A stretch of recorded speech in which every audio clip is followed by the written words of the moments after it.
Kain sa bahay. Narito na ang sagot mga katropa. Ang Superman of Lechon. Napapawi sa inyong gutom at siguradong mapapa-analyze ka dahil sa tender juicy na jam mo pa at siguradong malinis at bagong katay buhat sa farm. Kaya super masalasa at pangmasa pa. Ano pa hinihintay niyo mga katropa? Takbo na sa Superman of Panteño Siniluan at bumili na, baka maabusan ka, katropa.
Nagbabasa ka pa ba ng dyaryo? O nakikinig ka pa ba ng radyo? Kung ngayon, lahat yan ay mapapakinggan nyo na sa inyong mga cellphone. Dahil online na tayo, mga kamilenyo. Kaya manood, makinig dito sa Millennial Online TV. Rider, sumalpok sa Kaya poste ng i-follow, like, subscribe, at i-share na mga katropa.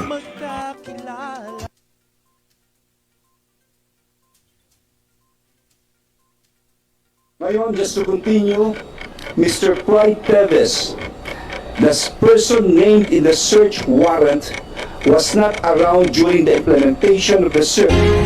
Talakaya. Representative opinyon.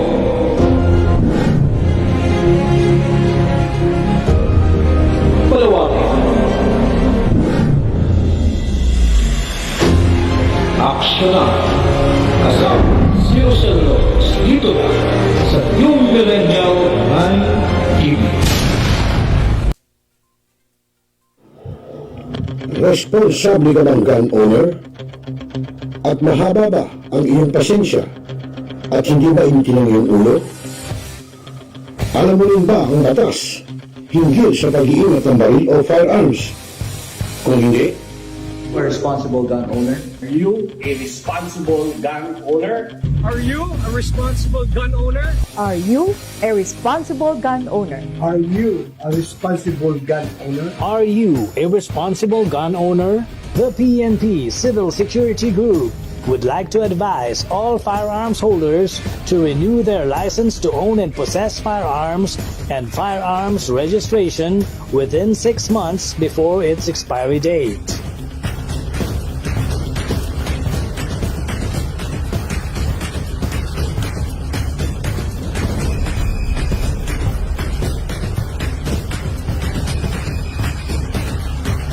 Tumawag na at makipag-ugnayan.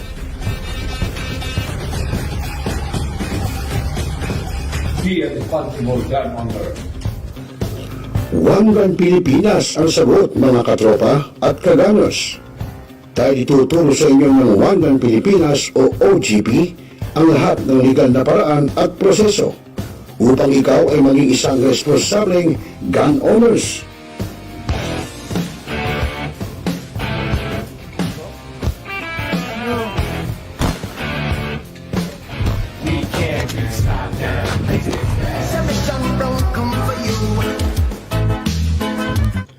Ano pa hinihintay nyo, mga kaganers? Sali na sa One Gun Pilipinas ngayon na!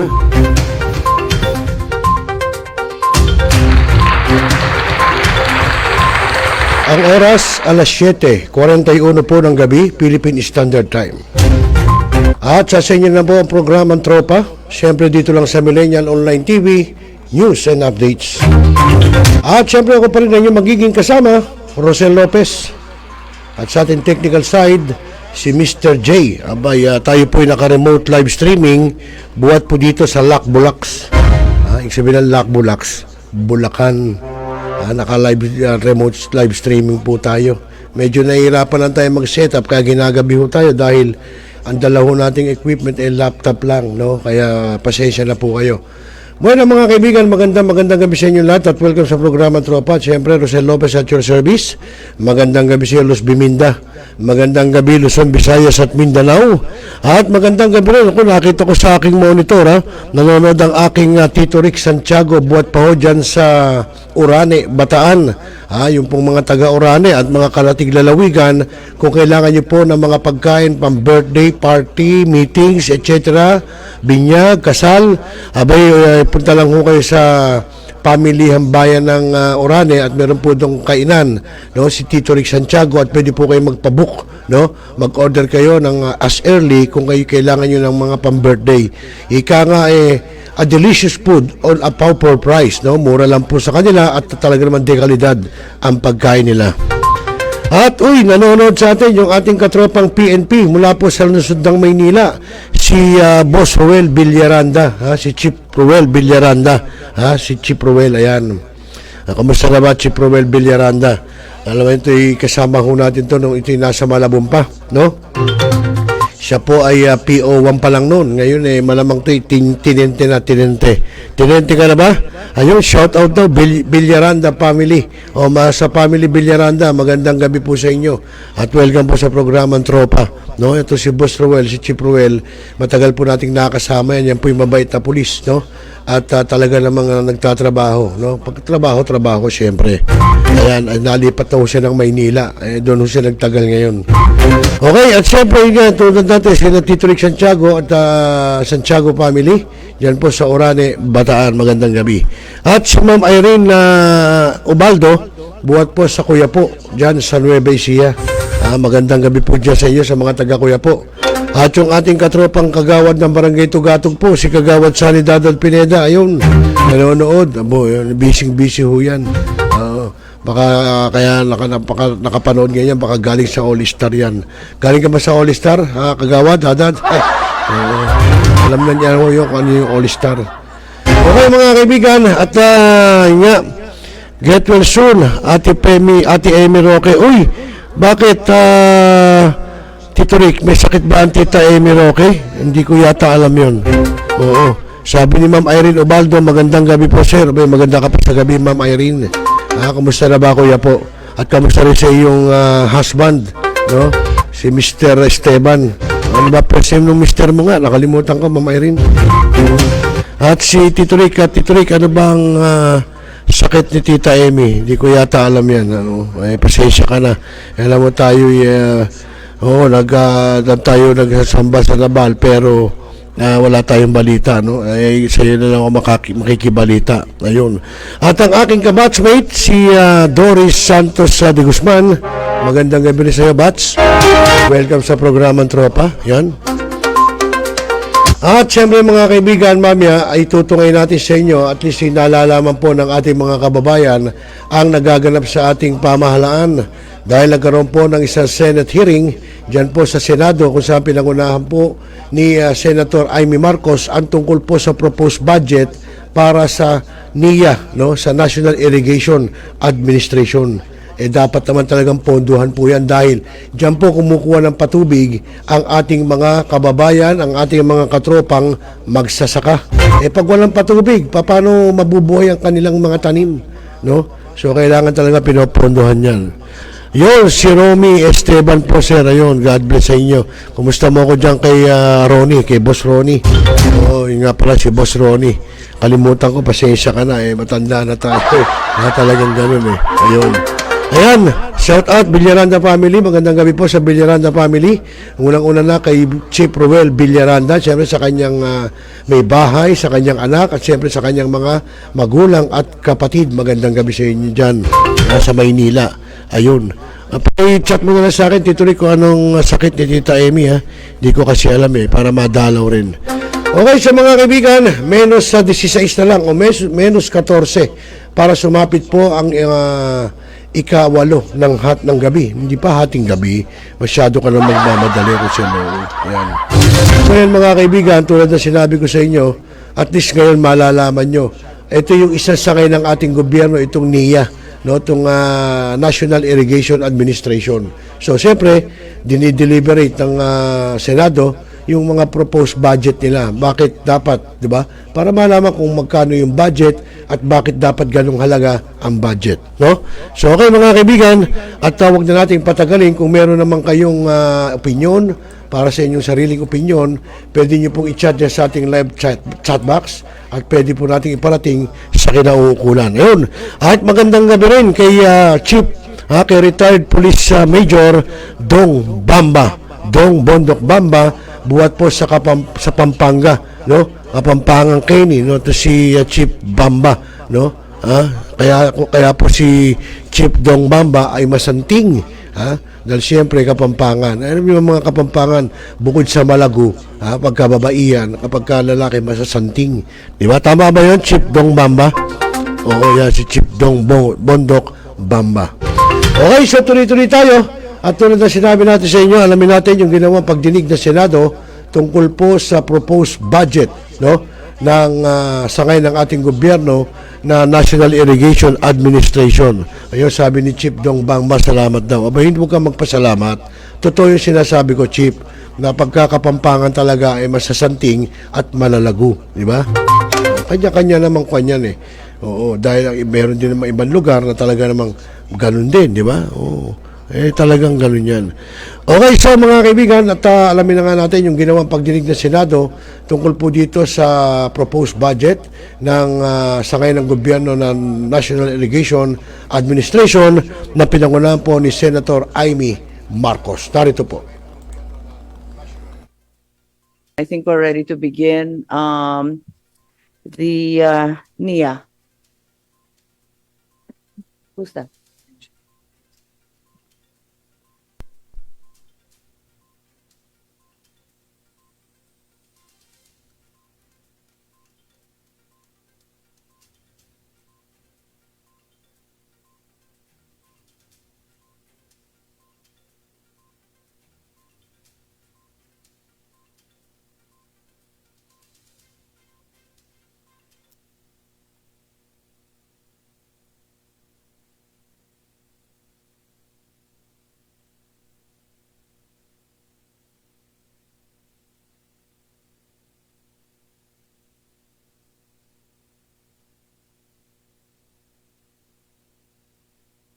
Thank you very much. Good morning, ladies and gentlemen. My apologies for being late. The budget briefing of the Committee on Finance, Subcommittee I on the proposed 2025 budget of the National Irrigation Administration is hereby called to order. There having been no closure at the previous hearing, there is no need to determine a quorum, and instead we proceed following the suspension of the previous hearing by acknowledging the guests through Attorney Dana. Please acknowledge and recognize all our resource persons, our guests, and the rest. So I'm happy to see that DBM and Co are here. I have a number of questions. Thank you. Good morning. The Committee on Finance Subcommittee I respectfully acknowledges the presence of its distinguished guests, namely from the National Irrigation Administration, we have Administrator Eduardo Eddie G. Guillen, Senior Deputy Administrator Robert C. Sugitan, Deputy Administrator for Administrative and Finance Sector Robert Victor G. Ciares Jr., Manager Albin Dave V. Jubilado. Stan, can you identify? Do I have a list actually? Yes. I don't appear to have a list. Oh, here we go. Okay, thanks. So, Administrator Sugitan, Ciares is not here. Oh, you are, so it's not highlighted. I'm confused. Okay, thank you. You just arrived. All right. Jubilado po. Okay, thank you. Ugay, yes. Okay. And Villamanto, is that correct? Okay, so you're all here, in fact. Thank you. Please proceed, Secretary. Okay. From the regional offices, we have from Carbenito T.S. Pique Jr., Danilo V. Gomez, Guillaume Michael O. Dimoloy, Josephine B. Salazar. What's Maris? I'm sorry?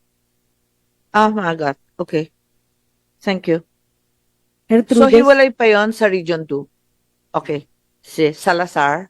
Yes, I'm sorry. It's by way of information. It's the first time I'm handling your budget, so you have to guide me. Yes, Salazar, please. Region 3. Thank you. Gertrudes Aviado, You, Pris, I assume this is... Okay, thank you. Roberto J. De La Cruz, Gaudencio M. De Vera, Jonel B. Bores, Jaime C. De Jesus, Larry C. Franada, So, Jimmy, Region 7 is absent? Ah, no. I see you. Yeah. You're, okay. You're indicated as absent on my listing. Sorry. Yeah. Region 8? Thank you. Po. Yeah. Proceed. Larry C. Franada, Manager Region 9, Plaza. He's not here. Okay, thank you. Franada, yes, you raised your hand. Thank you. Jimmy L. Apostol, Diosdado A. Rosales, Ruby C. Tuan Jr. From the project management offices, we have Jaime A. Mananghaya.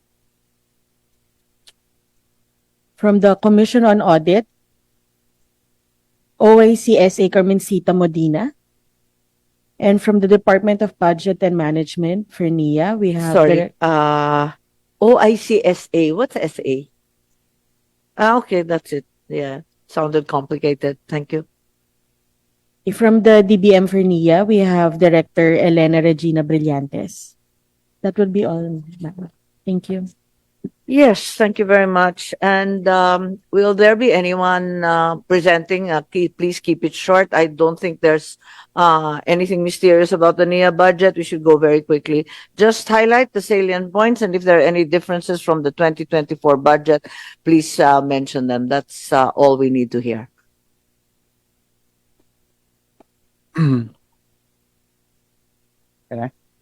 Slide.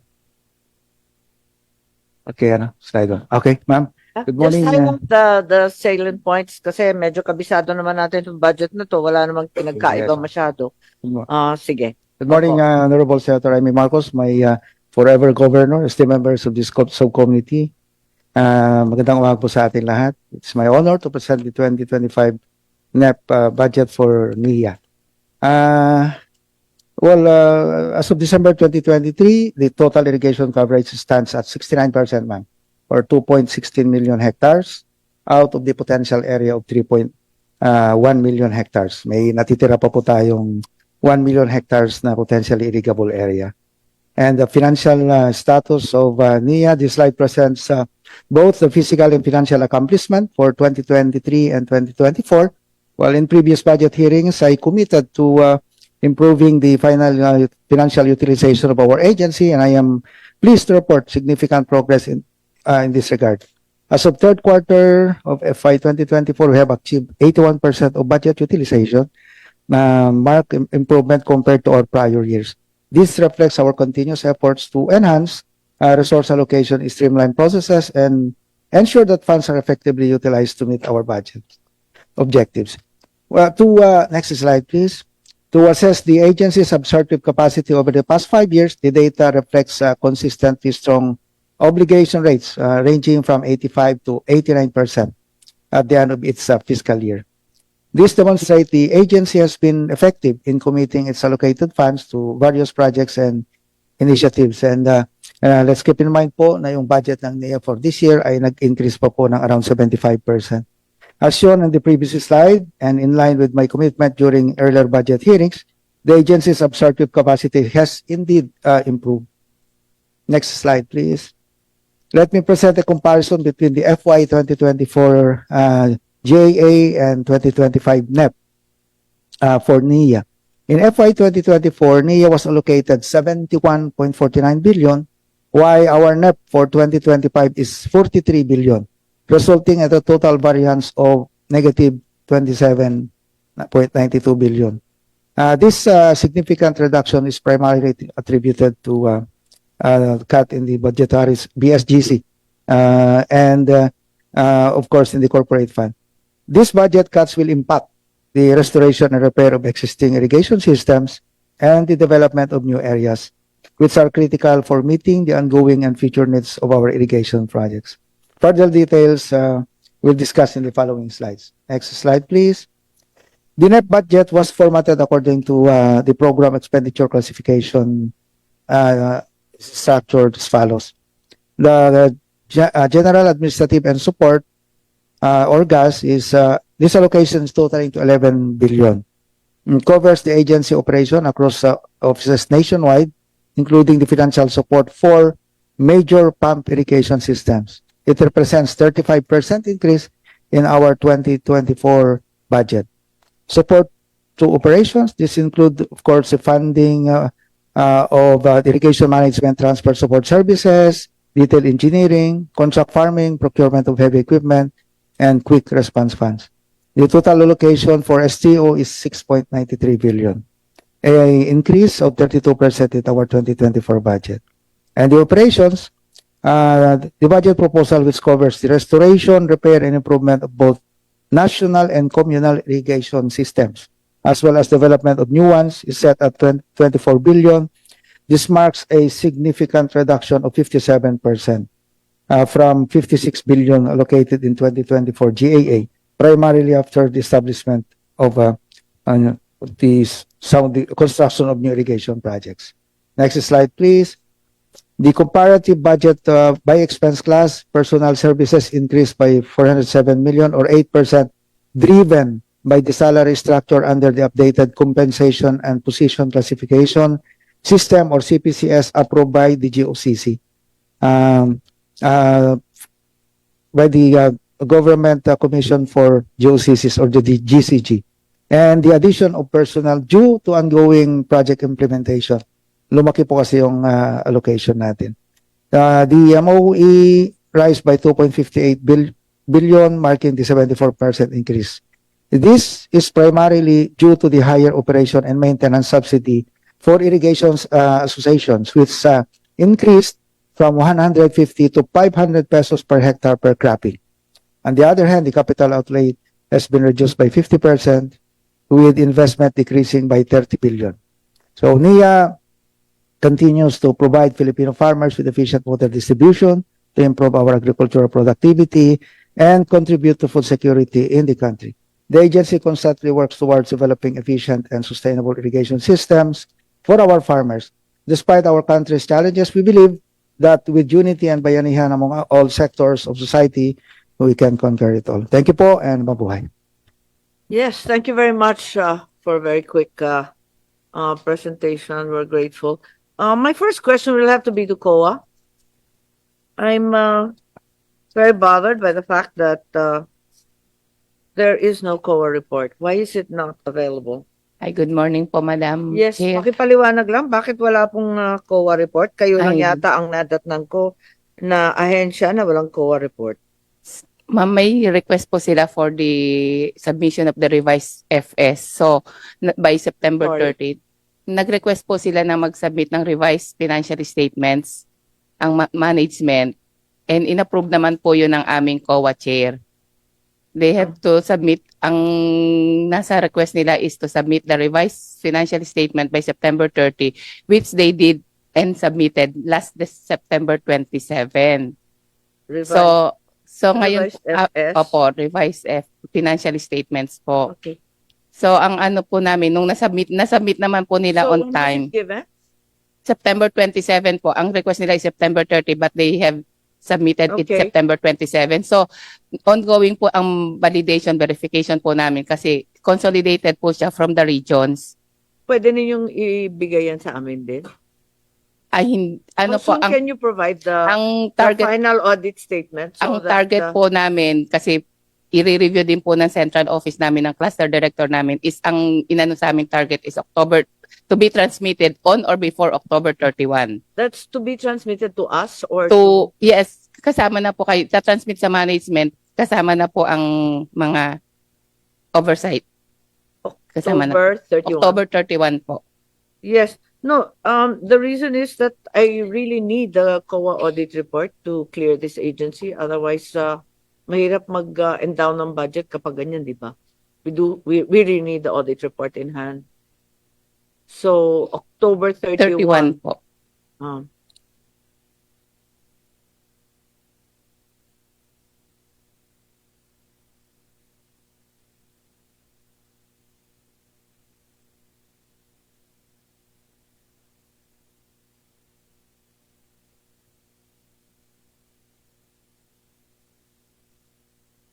No, my problem is I'm also operating under deadlines here in the Senate, and my final date for submission of the subcommittee report, including NIA's budget, will be on October 23.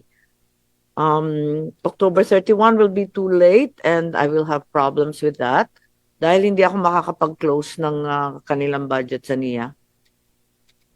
Ma'am, elevate po namin kay director, sa cluster director namin kung ano. Kung maaari, kahit hindi complete audit report, yung salient points lang. Para lang ma-include ko doon sa subcommittee report namin at masara.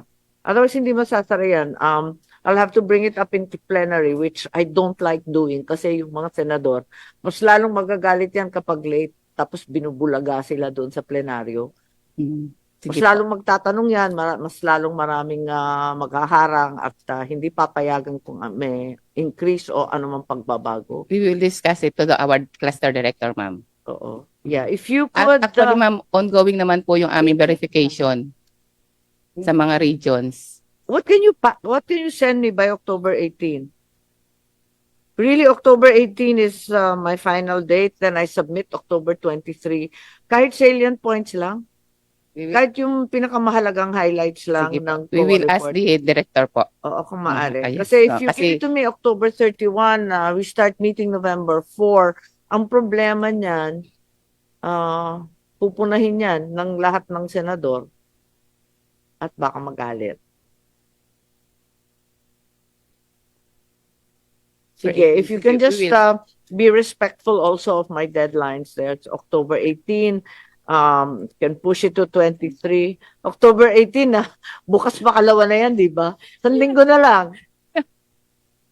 Kasi ang mahirap, ma'am, kasi sa ano po, nagbe-verify kami sa mga regions kasi consolidated po ito including the regions. So yung mga adjustment coming from the regions, bine-verify po namin. Hindi naman basta yung sinabit sa amin. I understand. Kaya lang ang problema But we will ko, try po. may deadline na rin ako eh. lahat nagmamadali sa budget ng 2035, alam naman ninyo. We will try our best po, Ang ma'am. issue kasi super election year next year. Halos wala nang trabaho next year. Alam po ninyo yan. Dahil Yes. tatlo ang eleksyon. Samot-sari ang election next year. Sige po. At dahil doon, talagang nagmamadali tayong tapusin ang budget. Otherwise, hindi gagana ang gobyerno. Sige po. Sige. Try po namin ang best. Pass your paper, whatever it is, October 18, kahit anong itsura. Di, para lang may masabi. Kasi mahirap mag-report na ganito. As per checking the COA website, the 2023 annual audit report for NIA is not available. Patay. It raises all kinds of suspicions and red flags. Magkakaproblema tayo sa passage nito. Pero actually, ma'am, kahit po kasi ma-release natin yan by October 31, ang uploading po sa COA web is December 1 to 15 pa po. May COA memo na December 1 to 15 ang uploading ng mga Administrator, are you going to be happy with that? We're not going to have a budget. Di po, we will try our best po, wag kayo. Pero siyempre po with the The date ng director po namin. Yeah, the date for the closure of the budget is December 15. That assumes that both houses would have convened in November. So December's not gonna cut it.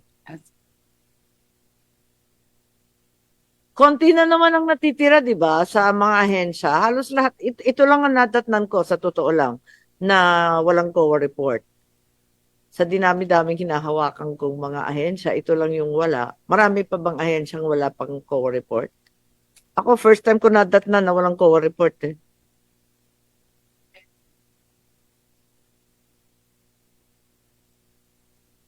Nagkaroon kami ng kaya tumagal medyo kinonsider po kasi ng chairman ng COA chair namin yung request nila. Mas understanding ang COA kesa sa Senate. Ang problema, the two houses will really have to get the budget out by December 15. Mahaba ang proseso this year, I believe, by the BICAM. Kaya maaga pa ng November nagmi-meeting na yan. So I don't know how we're going to do this. You need to pass something by October 18. Otherwise, the passage of this budget looks grim. Thanks. Please get back to me on that. I really need a COA report. Okay, sige. Thanks. All right. Okay, let's just go through some of the questions. According to your presentation, 31% of the irrigable area, or 1 million hectares, continues to be undeveloped, while only 69 or 2.16 million hectares are developed. By your measure, which is at the glacial pace of 1% to be added per year, we will be fully irrigated, assuming no typhoons, no extreme weather, no climate change, no other reversals by 2054. That's if we're really, really lucky. I don't know how many of us will be alive by 2054. Can we comment on this?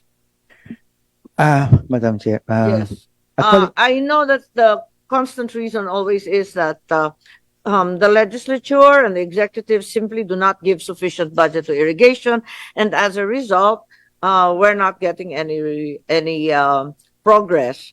But 1% is certainly not good enough to present to any of our farmers, and 2054 is not a date I'm holding my breath for. So, anong dapat gawin? well, Madam Chair, that's the reason why we are ang hinihingi sana ng NIA is around 200 billion per year para we Yes, we'll for the go next to 5 years. the budget later on. First, ay pinangunahan na kita eh. Sinabi ko na eh. Parati namang sinasabi kasi kulang ang budget. Ano pa ang dahilan kung bakit ka bagal-bagal? Kasi nakita natin yung chart na nanggaling rin naman sa inyo na mula po ng dekada 70, 80, talagang wala nang nadagdag halos, konting-konti. Umurong pa, no? Umurong pa tayo ng 1994 doon sa revalidation ninyo. Tapos, saan na ba tayo? Paurong tayo eh. Yung 2010, halos pareho ng 1988. So, ano to? Parang Parang umuurong tayo o saan ba tayo patungo nito? 22 years later, from 1988 to 2010, pareho lang ang level. So, pinagtatakahan ko, ano ba nangyayari sa irigasyon? I mean, on a macro scale, we're not able to report very much, are we? Yes, ma'am. Ang reality kasi niyan is yung golden era ng national irrigation was 50 years ago, ma'am. Nung nagtatayo tayo ng mga high dams. In fact, itong Pantabangan Dam, Yes, 50 years na siya. that's another question. Lahat yun foreign funded. May foreign funded ba kayo? Kasi wala sa report ninyo. Meron, ma'am. Yun pong sa Halaor. But, I don't see any foreign funded in the list. Can you please, we are aware that Pantabangan and Magat and the other great dams were all funded with foreign assistance. Do you have any foreign funded projects? Because I don't see any in your budget. Meron po. DBM, please. Bakit kasi wala sa presentation ninyo yung foreign funded? Kasi doon lang ang pag-asa natin magkaroon ng malakihang patubig eh. Yes, Ms. Brillantes, please, Director. Madam Chair, meron po silang isang foreign assisted project, yung Halaor Multipurpose. Apo. Sa Iloilo po. Alam ko, I'm familiar. So, foreign funded project, yung FAP nila is the Halaor. Halaor, yes, Yung Madam sa Korean, that had to be increased, ano? Kasi nagka-problema. Okay, so yung Korean yan, di ba? Yes, Madam Chair.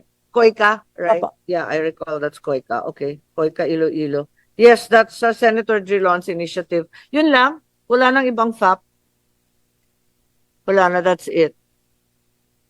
So, Mindanao zero. Itong Halaor kauna-unahang Visayas yan eh. Yung Mindanao zero. So FAP ninyo iisa. Why is that so? Have there been any efforts to get foreign funding?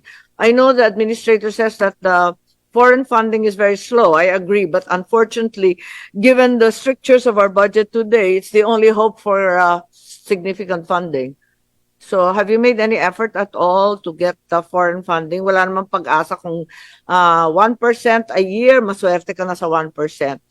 Sa tingin ko, sa ating chart, yung 1988 at 2010, nagtumabla pa.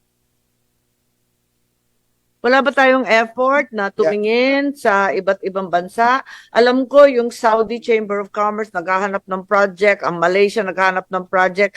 Lahat sila naghahanap ng project sa Mindanao. Wala ba tayong initiative para dyan? Yeah, actually, ma'am, meron po kaming mga proposed projects. In fact, hindi lang po sa ODA, kundi sa PPP. But yung malalaki nating proposed Yung project. PPP, maliliit yan. Wala ba kayong sinasubmit sa NEDA for ODA?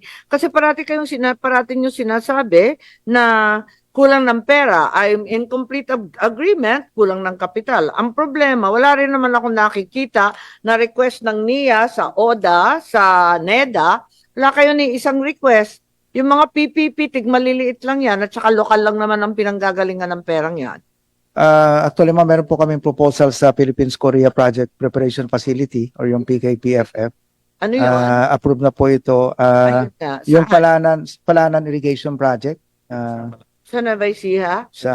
Ano yan? Tributary? Ano yan na kanal din na tumutumbok sa Pantabangan? Saan ba yan?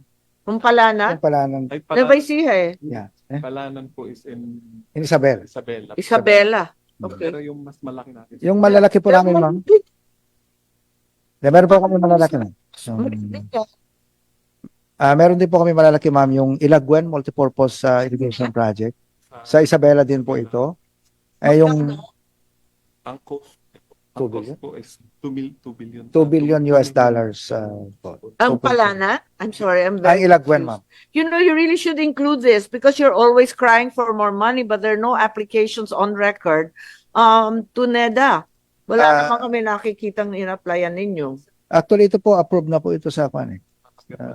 Kakapirma lang kasi natin. Okay.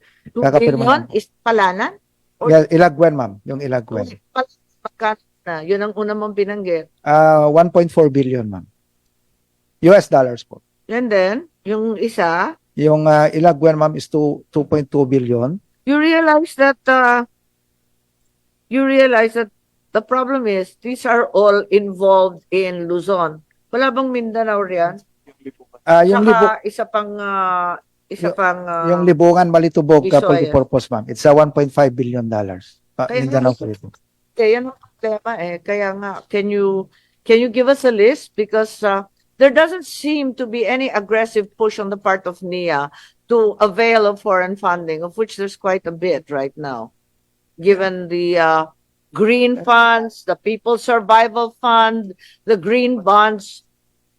Alam ko si administrator sinasabi lagi na masyadong matagal yung foreign funding. Ang problema, kailangan tayo magtiyaga at magtiis pagkat yan lang naman ang source natin. Kapag inaasahan lang natin yung ating sariling pondo, talagang walang mangyayari dyan. Kaya Yes, ang ma'am. suggestion ko, submit all the foreign funding that you have. Right now, it doesn't seem to be significant.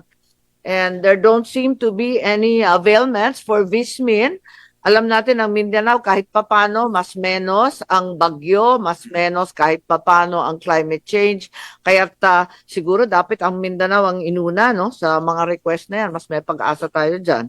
Well, Madam Chair, in fact, this year, marami po kami Mindanao projects na yung mga malalaki natin. Yan ang issue Ang hinahanap natin yung malakihang imbakan ng tubig. Yeah. At talagang paggagalingan. We have a very large river. There's Agusan River. There's the Agusan Marshland, which is massive. All of these natural resources are largely untapped by NIA or by anyone else. I know that there's a very large JICA project that was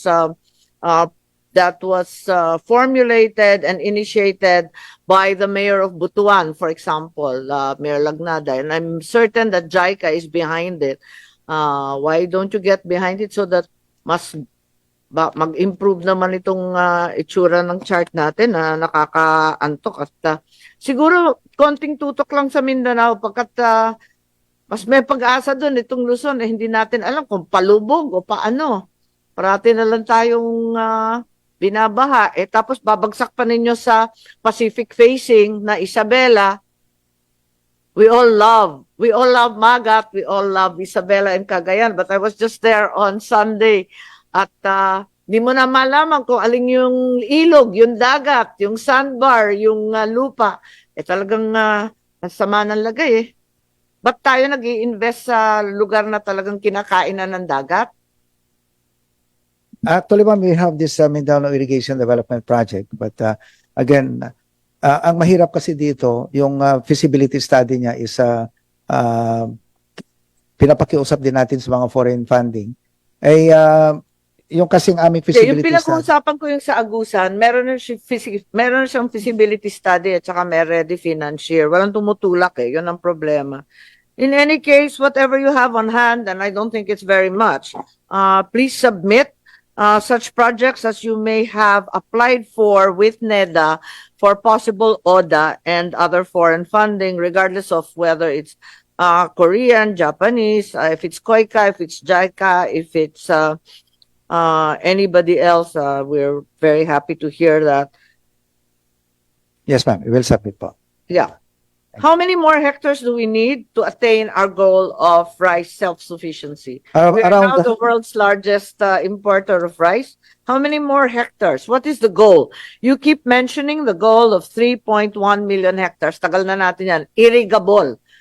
I'm not talking about irrigable. What is the real number for the present very low productivity on a per hectare basis of 4 tons, diba? We are at 4 per hectare. So sabihin natin 5, which is already ambitious at the rate we're going. Well, ma'am, ang plano po natin dyan is, of course, hindi natin kasi mabibigla itong I just need a number. How many more hectares do we need to achieve rice self-sufficiency? 1.2 million hectares. No, 1.2 is the irrigable area. That's what Irrigable. I'm talking about, you don't have to irrigate everything, di ba? Actually, ma'am, How much do you need to achieve self-sufficiency? ang ini-import natin, ma'am, is 3 million metric tons na rice, so that would need around What's the actual need? Is that the shortage? the shortage. Kaya nga, ma'am, pagka meron Maraming gusto dyan kasi yung mga importer, kaya laki-laki ng sinasabi. our in-import po natin is 3 million. So, kung I titignan know. mo, We all know that magic 3 million, but my question is, yung real rice self-sufficiency, how much do we need? well, kailangan pa po natin How many hectares? kung 5 tons po ang makuha natin sa isang hektarya, kailangan po natin ng 1.2 million hectares po talaga. for 2 million Additional. on top On of top. what we have now. Yes, ma'am. On top of what we have now. But You're saying you need to irrigate the whole 3.1 million hectares? yes, ma'am. But Something wrong with your numbers, Administrator. actually, ma'am, if we're looking at 600,000, kasi yung 3 million metric tons, that would mean around 6 million metric tons of palay. So divided by 5 tons is 1,200 1.2 million hectares po talaga. That's the total. Yes, for Or the that's the latter. shortfall lang. The shortfall. So another 1.2 million hectares. But what we are doing in NIA now is that na-realize po kasi namin, ma'am, na yung ating cropping intensity is only 1.8. So we are trying to improve yung ating cropping intensity because Yes, we understand that, but that's another question because you seem to be duplicating DA and I'm puzzled that DBM actually allowed you. It's really outside of your mandate. Okay, so you're saying 1.2 million will achieve rice self-sufficiency and the estimate for the 1.2 million irrigated or irrigable area is how much to irrigate? at 1 million per hectare, Per that would hectare. mean 1.2 trillion pesos. 1.2 trillion. Yes, ma'am. Okay. So this is why I'm saying that our best bet really is to get foreign funding. Even the climate change and the green bonds would be helpful. So what is your target irrigation development for NIA for 2025? The usual 1%? Yan ba? Hindi, pero 1%. Yes, I just need a number.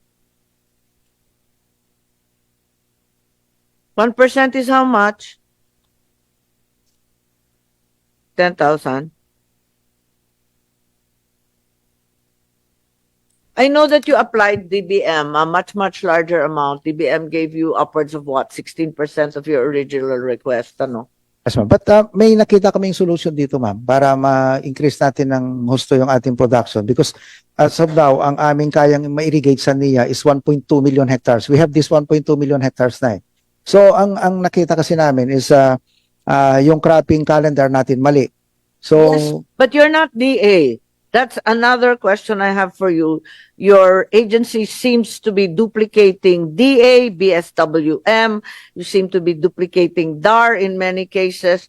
I suggest you focus on irrigation because your mandate is very, very clear. I went back to the PD, as a matter of fact, this morning just to make sure I was clear. In any case, let's go back to your budget. 1.2 million hectares additional on top of what? What do you have now? operational po talaga namin is 1.2 million hectares, ma'am. Sa NIA, irrigated. You keep saying 1.2. 1.2 million hectares Ang operational po ng NIA is operational. Yes, ma'am. Oh, and Ibig then sabihin po yung- another 1.2. is needed to So at on top. 2.4, you're saying you achieve rice sufficiency? Yes, ma'am. Okay. All right. The problem is, every time that NIA asks for more money, ang problema parati natin, disbursement rate ng ahensya is always below 65%. So, DBM, is that a correct observation? Because earlier, Director Brillantes, during the presentation of the administrator, sinasabi nila that they've improved the disbursement rate. My figures are different. My figures derived from DBM indicate that nasa 65% or below lagi ang NIA. Kaya nahihirapan magdagdag at ang DBM parating kinakaltasan. Yeah, kasi syempre, it's entirely justified. Kung hindi naman na-disburse, ba't ka magre-release? Tama ba ako o tama ba tayo na 65% and under or tama ba yung presentation kanina?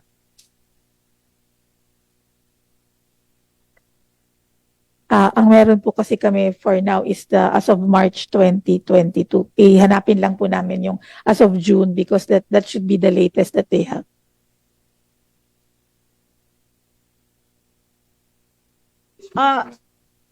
Yeah.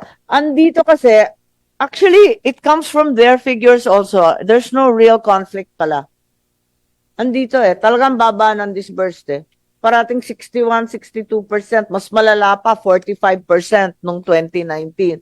It's vaguely improving, but it's not great.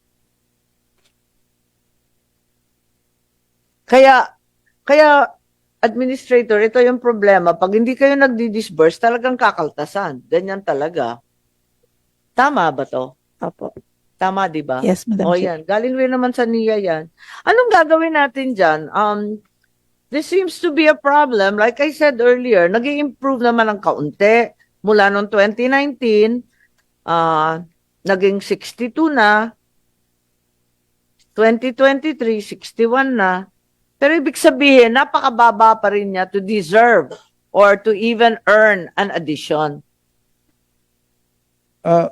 Well, ma'am, actually, as of to date, as of September 30, 51% na po yung ating physical accomplishment. Ano po? Yeah, ang problema dito, maliwanag na progress billing to. Kapag progress billing, maliwanag din sa amin ng DBM na hindi pa nagagawa ang project, na napakabagal ng implementation. Kasi progress billing, di ba? Kaya nagkakaganyan eh. So, ibig sabihin, talaga mabagal yung project. Ano pa magagawa natin ito? Kasi humingi kayo, sabi niyo, dagdagan yung pera. Paano ko dadagdagan to? Na ang daing question. Madam Chair, if I Yes, may. please, Director Apo. Brillant. Ano magagawa natin to ratchet up the performance? Madam Chair, the best advice we could give is for them to engage in early procurement activities. Kasi given the long list of projects that they have, like for example po for 2025, using the NEP as basis, they can already conduct early procurement activities short of award. Yes, yung ginagawa ng TPWH, Apo. DOTR, Apo. bid short of award. Always bid short of award. Sanay naman tayo dyan. The administrators, a contractor, you're fully aware of the DPWH. Why don't we do exactly as DBM has stated, undertake early procurement and proceed with the tender and the awards without tender and the bidding without the award? Napakabagal eh. Or is it actually in the construction? Ba't ang tagal? Medyo cautious lang kasi kami yun because last year, ang HGAB namin was 80 billion and it was slashed to by half, 40 billion. So medyo nag-alangan kami ngayon. Mabuti po ngayon, 40 billion siya talaga. Pwede na namin pong ipabid ito. Last year po kasi 80 billion tapos kaya medyo nagulat kami eh. But now, dahil 40 billion lang talaga yung aming It's very clear. When the budget signed, alam, that's real. Anong problema na naging 40 at 80? Ginagawa naman ng public works yan eh. Hindi ka naman lalampas dun eh. There's an absolute number eh. Yes, ma'am. But yung signed budget is what Ma'am Brillantes is saying is that itong NAP natin, yun na po yung ipabid natin yung NEP. So, we can do that. NEP, syempre, pag papabid mo, naku, paano ka naman magbibid ng higit sa NEP? Yes, ma'am. But ang ginagawa kasi namin minsan, inihintay namin yung final, yung GAB. Yung GAB kasi, ma'am, yun yung basihan namin. I see. No. Yeah, I understand. Yung NEP kasi nagbabago. Madam Chair, if I may again. So, are you saying... yung NEP po kasi talaga ang basis for early procurement. Which means po, like for example, in the case of NIA for this year, okay, ang NEP po nila ay almost the same 41 billion kung pag thereabouts. nakaltasan nga, tulad ni sabi Actually, sa kanila po, historically, hindi naman po bumababa sa NEP. Nadadagdagan po. So, ang mangyari po, like for example, this year in 2024, sa NEP 41 billion po sila.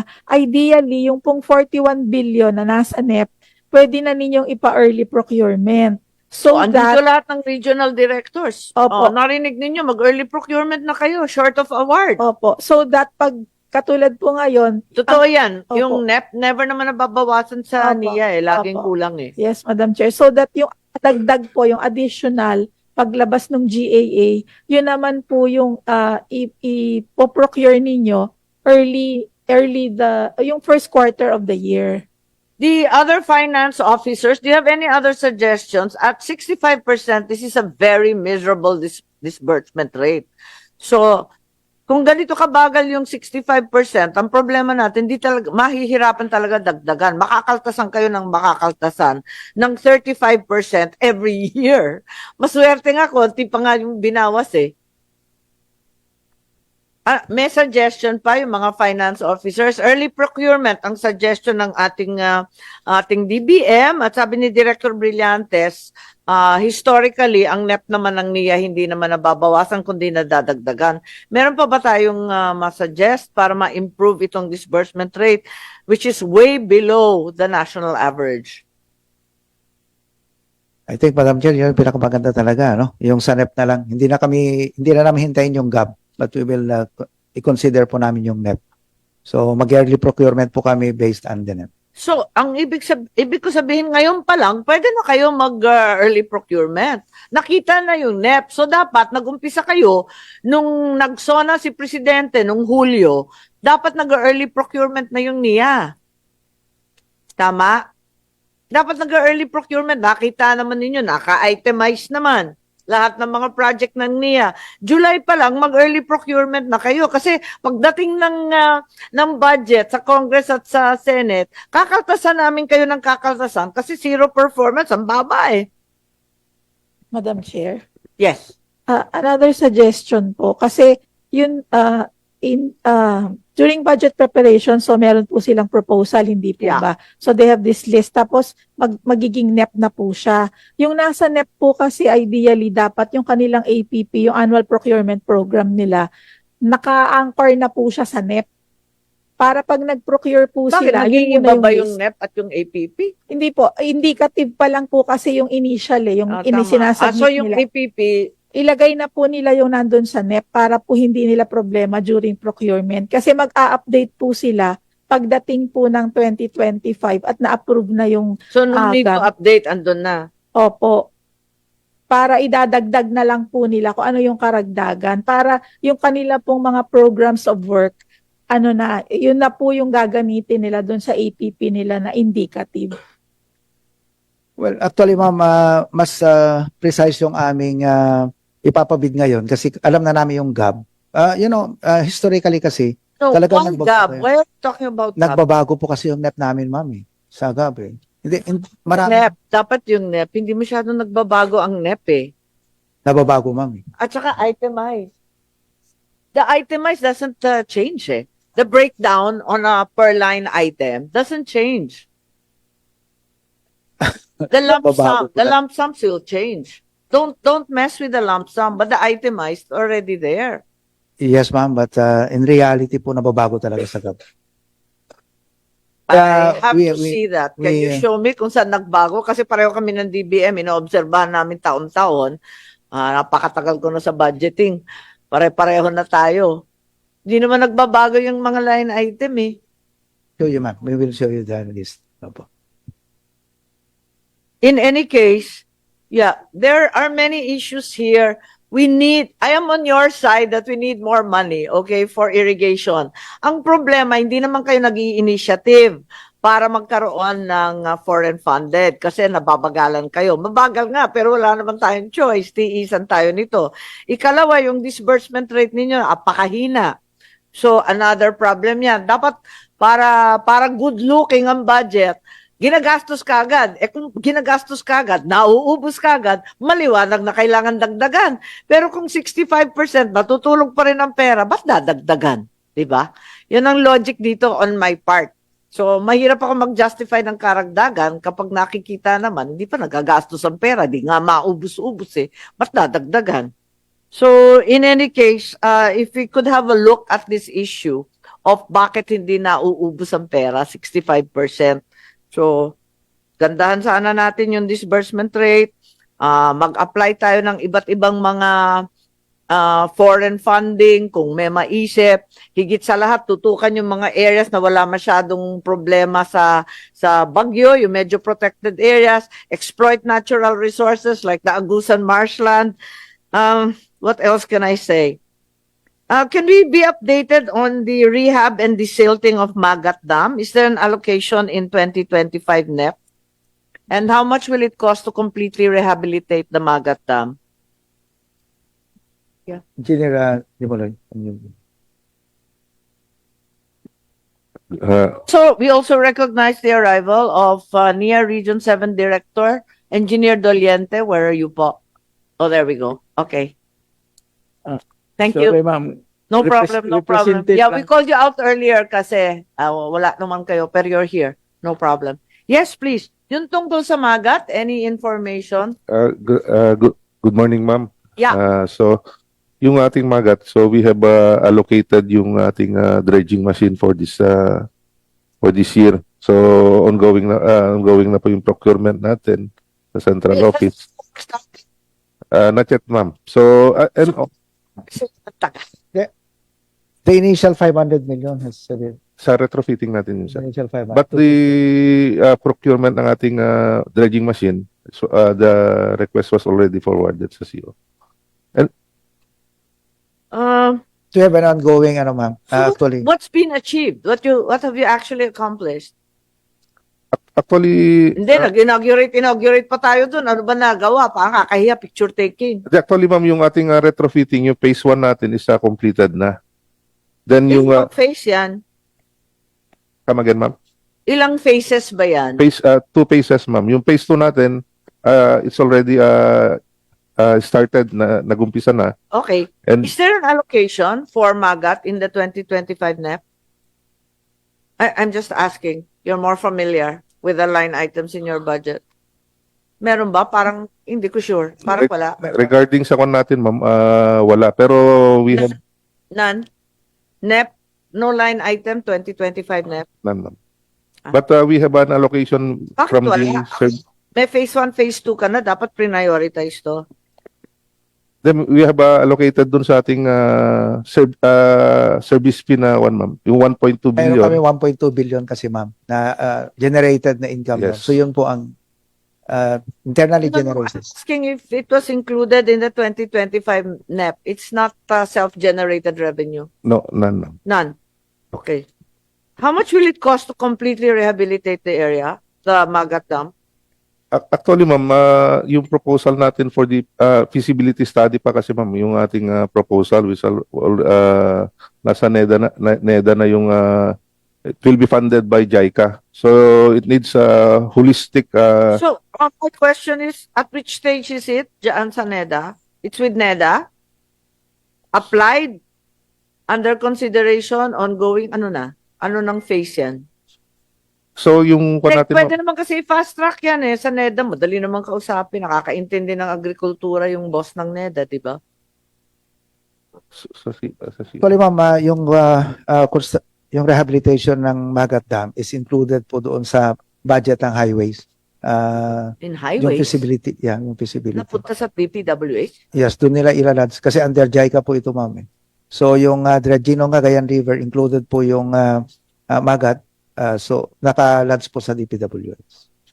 2025, it's under... Under DPWH po. Can you show me the item? If you could submit that, I'm not aware of that. At medyo magulo yata yung sistemang ganyan. Tama ba yun? Na punta sa flood control ng... Hindi naman siya flood control eh. Ba't It siya is, mapupunta sa public works? It is considered dredging kasi, ma'am. Dredging. Basta dredging. Ganon. Yes, ma'am. So, if you could just show it to me para we are aware. In the meantime, if you can tell me ano ng status sa NEDA? as per sa ating engineering, is already for implementation yung FS niya for next year. FS for 2025? Yes, ma'am. And then yung implementation, maybe it will be 2026 na. Okay. Anyway, if you could give me a status report, not only of Magat, but all the major irrigation projects. Which are our major irrigation projects? Alin ba yung major? Magat, tapos yung major din yung, I saw kanina yung Upper Pampanga. O, tapos sino pa? Halaur. What? Halaur? Yes, ma'am. What other dams? I know that's major revision there. San Ano pa? Roque Dam, but it's a private, ano po yun eh. San Roque Private. Dam. Private po yun. And the Pangkapalan. Angat Dam is under MWAS. MWAS, yeah. And then ano pa? All the major ones, if you don't mind, can you please provide a list together with the status of all major irrigation dams and projects para we're at least aware? 5 lang.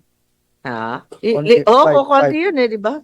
5 lang. It's not naman plenty. So, Magat, Upper Pampanga, The Angat, Angat. and San Roque and Halaorm. Yun lang Okay. major dams. Yeah, if you could just update us on the status of each in the event that there are questions that arise. How much of your budget is allocated for desilting and maintenance? I saw a very small amount. Yes, ma'am, because in Magat, actually, ang may major lang po kami na ano is yung sa Magat. But nag-purchase na lamang po kami ng ano, for purchase na po yung desilting equipment para by administration na lamang po. Kasi tinignan ko to, parang ang liit halos wala. Halos walang restoration. Yeah, how big is it actually all told for repair and restoration? Actually, for Is the this repair of program what? Irrigation system restoration? Yan ba yan? restoration of national irrigation system. Tama po ito, ma'am. 2.5 and Kaya then nga. So, repair. Yung repair yes, po is you 4.5. reduced it by almost 50%, right? Yes, ma'am. So, nangangalahati. Maliit na yan nangangalahati pa. Ba't ganon? Kasi It's not GA, indicated dito sa restoration, hindi naman kasama dyan yung desilting and all that. sa Kasama. repair and restoration, Kasama nakasama pa po rin. doon. So, this is the one that I have to assume is a 50% reduction? Yes, ma'am, but ang malaki kasi ginagamit namin sa desilting is yung mga pinurchase namin heavy Na equipment. equipment. Yes, Okay. so, by administration po karamihan yung desilting namin. Okay. What's the justification for scrapping the Farmland Geographic Information System, the GIS? To scrap? Yes, based on our plan, ma'am, kasi completed na yung NIS system. So, Kailan umpisa yun? 3 years? 3 budgeting? 2020? Start 2020, ma'am. So, nag-end So, po it's siya. finished? Yung budgeting. Yung finish na po siya. So, it's finished in 2024? Yes, ma'am. So, what are the results? Can you just give me what was accomplished? No, why was it discontinued? Oh, well, hindi naman siya Hindi. discontinued. Wala na, it's zero. There's zero budget in your presentation. Yes, ma'am. Ibig sabihin O lamang. kaya nga, sabi mo natapos. Anong natapos? Ano ba yan? GIS na yan, di rin namin alam.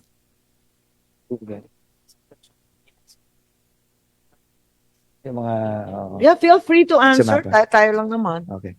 Okay, sige. Sino yung charge sa? Yeah. Bong, Tapos na yung GIS. Bong, ikaw na. Ano bang ginagawa ng GIS? Pakipaliwanag.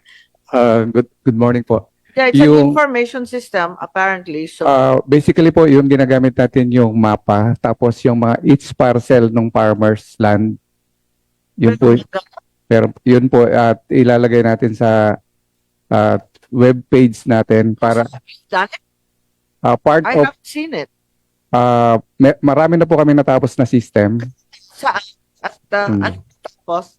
Sakop pa nito yung buong Pilipinas? Ano ba sakop nito? National Irrigation System po, yung 200 plus system, ay Tapos Wala. na yan? 160 plus po yung natapos na individual irrigation system. Is that all we have? 160?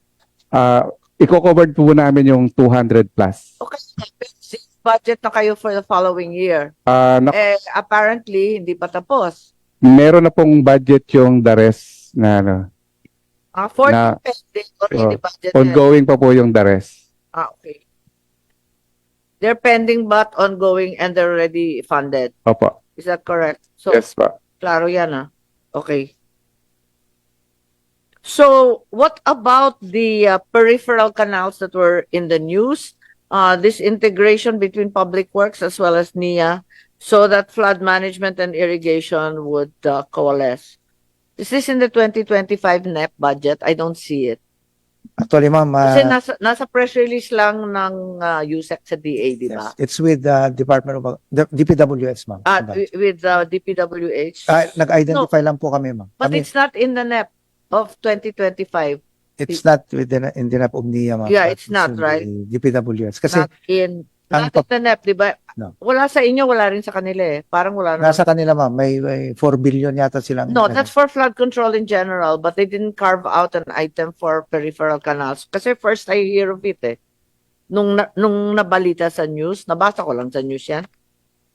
May pinakita naman sa amin si Secretary Bunwan na pinunduhan nila, ma'am. I think it's around 4 billion yung pinunduhan nila. So I was a bit confused. No. The partnership also involves DA, and the one who made the press release was somebody from BSWM, an agricultural undersecretary, Roger Navarro. So it's DA. I don't understand why it became Public Works. Supposed to be It's tatlo. a, Sabi sa Diaryo, tatlo. Public Works, DA, at sa kaniya. DNR. Nagsalita, taga-DA. Actually, ma'am, it's of course, Water Resource Management Office. So, DNR, DNR, tatlo lang. Ang sabi dito, tatlo lang. Ang partner. Can we clarify? No, so that we're clear? actually, ma'am, of course, before kasi under naman ang NIA sa DA, ang mother agency naman. Sila po yung But what ang papel po ng NIA doon is we identified the projects na pwede nating pakinabangan for irrigation na pwedeng gawin ng highway. So, Good idea. I'm just asking if it's in this is a budget hearing. I need to know if it's located in the 2025 NEP. That's it's all. with the NEP of DPWH, ma'am. NEP DPWH, not DA? Not DA, ma'am. Not in NEP DA and not in NEP. NIA. It's in DPWH. Are you sure? Yes, ma'am.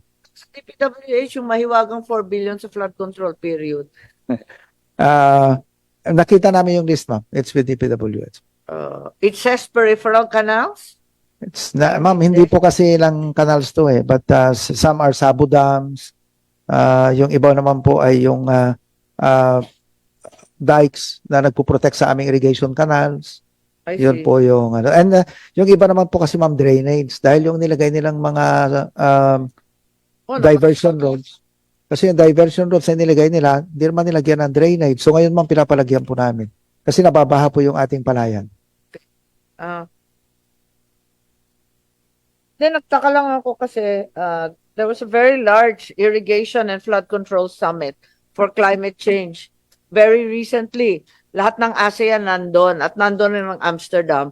Ang tanging absent Pilipinas. Libre yun, it was free. In Singapore, bakit walang pumuntang NIA? Nagtaka lang ako. Ano ba di went? Hindi I naman was really surprised. wala po kaming natanggap na invitation. Yeah, there was a very large water summit and many new solutions were proposed by Dutch people and German people. We all know that that's a country that's underwater, literally underwater. And yet they managed to pump out and stay afloat. So they were invited yata by the ASEAN members. Wala ni isang Pilipinong pumunta. Nagtaka naman ako. Habang tayo binabaha, ewan ko ba? Ma'am, actually, ang napakaganda yung proposals ng NIA kasi ang proposal namin is magtayo ang DPWH ng sabo dams para magamit namin siyang diversion dam. Kung recently na napansin nyo, ang daming damages sa Ilocos Norte. Lalo sa Bintar, simply because walang sabo dam. Walang nag-slow down, walang haharang doon sa... I think what we're in need of at this point is not just a few sabo dams here and there or some dikes that cover the rice field, but more importantly, a master plan. Di ba? We've been talking about that. There doesn't seem to be a big picture to solve all these problems. I have so many questions. We're going to be here till forever. Okay. Can I have the status of the PPP projects being pursued by the NIA? I think meron kayong Ilocos Norte to Abra, Upper Banawang to Mawini. Yes, ma'am. Ano naman kami, yung market sounding kami. May mga interested naman. But again, yung Ilocos Norte, Ilocos Sur... I thought this is already a project with BPE Corporation and China Rail. Nasa dyaryo eh. Nandito, may nagsalita pa, may... Wala pa, ma'am. Actually, May signing of an MOU. Genaryo na to. Signing of an MOU, BPEC, Francis Delgado, Eddie Guillen. Micro hydropower Angat Maasim River System. Angat Bulacan. yes, ma'am. Sa Angat, Bulacan po. Nag-propose kasi sila ng mga gumawa ng feasibility study and it's an MOU. So non-binding naman po yung amin. Kung may mag-submit ng mas mauna sila kanila sa PPP Center, yun po yung unahin. Okay. I mean, what are the other PPP projects? Naghahanap ako ng pera. Alam naman natin na walang pera yung gobyerno. Lagi na lang walang pera para sa irigasyon. Alam na natin yon, so wag na natin pagpilitan. So, one way is ODA, the other way is PPP, di ba? So, naghahanap ako kung talagang nais natin palawakin ang irigasyon sa Pilipinas, talagang maghanap tayo ng pera. Wala kayong masyadong ODA na nakapending sa NEDA at nakikibalita ako sa PPP kung anong meron. Para may liwanag naman sa dilim. Actually, nakipag-MOA kami with PPP. Parang kanta yun eh. Yes, ma'am. Actually, nakipag-MOA kami sa PPP Center and then nag-market sounding kami na. Nilagay namin doon yung mga proposed PPP projects natin. May mga interested, maraming interested actually, ma'am. Pero nung mabago itong PPP code, medyo na bumagal eh. Kasi hindi nila yata masundan pa yung sistema. But marami pong nag-interest. In fact, dito lamang sa water projects, mga 80 yung natanggap namin na mga proposals. Around 80. So, ang system po kasi ngayon, magsasabit muna sila sa PPP Center ng proposal. Hindi pa ninyo pwedeng tulungan yan kasi yung mga PPP na yan, pwede naman manggaling yan sa LGU, pwede naman manggaling yan sa national government agencies. Kailangan may magkusa, maghanap ng pera kasi kung kakalampagin lang natin ang kakalampagin ng pamahalaan na mag-produce ng pera, talagang pinipiga mo yung bato, wala rin mangyayari niyan. Alam natin may hangganan yan. Kaya importante, maghagilap talaga ng ibang sources of funding. You can't seem to be you can't seem to increase your revenue, pababa ng pababa ang koleksyon. So you have to have other sources of revenue, di ba? Yes, ma'am. Actually, meron na po kami ongoing na project with Cavite government, provincial government. Yeah. Yun po sa ano. So, yun po yung nauna po. Some of those are capable of undertaking irrigation projects. Maybe you can do work with them. You can be hand in glove with Ilocos Sur, for example. Ang dami naman nilang RA 7171. Baka naman pwede mag-hand in glove na kayo with them. Di ba pwedeng Yes, ma'am. At ang pinakamalapit na ano yung Ilocos Sur, so ba't hindi tulungan yan? Yung sa Mindanao, baka naman pwedeng tulungan dyan sa BARM. Ang laki-laki ng basilan. Ang laki-laki rin ng kanilang block grant. Yung mga may pera, identify ninyo, tutukan na ninyo yan. Pwede So I'm a little bit perplexed by the lack of initiative on the part of NIA to access other sources of funding, to increase revenue, to partner not only PPP but also with LGUs that are capable and also are prioritizing irrigation and flood control as well. So sana mas tutukan natin para pag napakita mo kasi sa legislature, napakita mo sa DBM na lahat na ginagawa mo tas ang taas-taas ng disbursement rate, hindi magdadalawang isip yan, dadagdagan. Pero ngayon, pag ganito ang itsura ng ating budget, talagang nakakatamad dagdagan eh.